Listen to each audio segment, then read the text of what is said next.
এটা Poco M3 যেটা dead অবস্থায় এসছে। তো আজকে এই ফোনটাই ঠিক করব।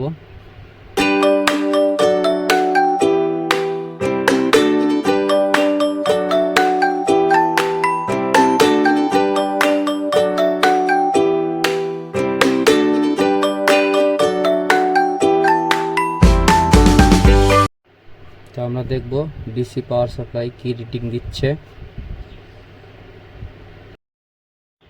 তো এটা 108 109 এর মধ্যে থাকছে, স্টক হয়ে যাচ্ছে।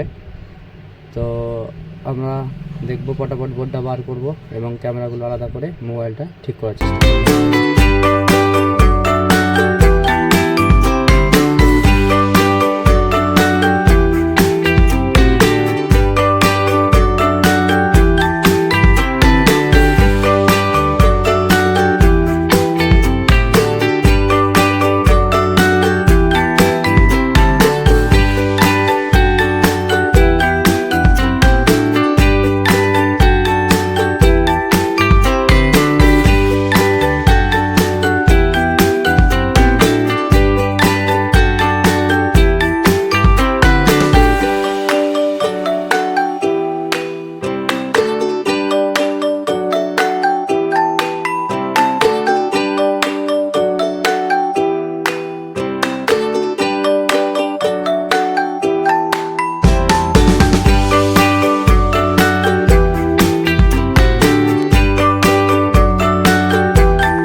চলো আবার একবার দেখে নিই ডিসি পাওয়ার সাপ্লাই রিডিং কি আসছে।